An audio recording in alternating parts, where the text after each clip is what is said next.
Not yet done, pero at least kahit paano, nabuo na. Nabuo. Ayan, ang hirap kasi nitong ano, style na ito, tapos ang hirap niyang tahin. Ayan, no. Lalo-lalo na pagkabidid na ganito, kailangan ay kakaibang pressure foot ang kailangan gamitin para hindi siya maputulan ng karayom. Ang dami ko napuputol ng karayom pagka ganyan ang design kasi nga natatamaan yung beads ng karayom.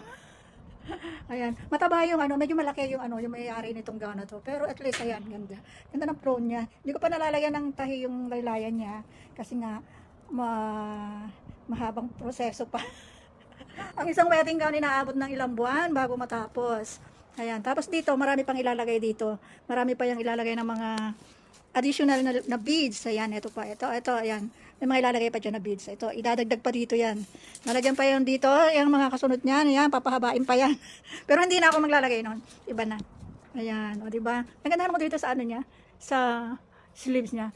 Nilagyan ko lang ng pin dyan. Actually, malaki yung armhole ng may-ari. Tapos, ayun yung back niya, o diba? Ayan yung back niya. O. Medyo mahaba din ang ano niya, ang tray niya. Ayan, o. Tiyaga lang talaga. Pero at least kahit paano, nakatapos. Hindi pa nga, ano, ang hirap lagyan ng zipper kasi agad. Kasi nga, ano, hindi pwedeng maputol yung beads niya nang basta-basta lang. Kailangan. Lalo na dito, oh. Ito yung part na to. Ito. Kailangan, ano yan.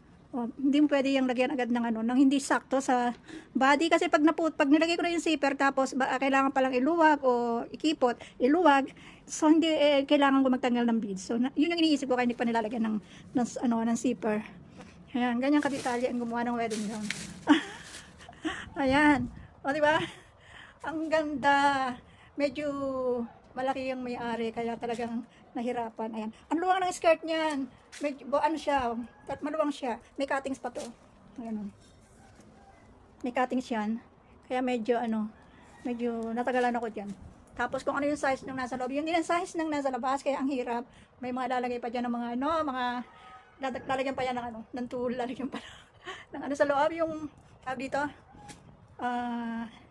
petticoat pero sa baba lang, hindi sa taas kasi ito part dito kasi sa part na to na yan, fit siya dito sa hips. Yung hips niyan fit na sa may-ari. Ayan. Yan, o di ba? Kaya tahimik ako. Yan ang ginagawa ko.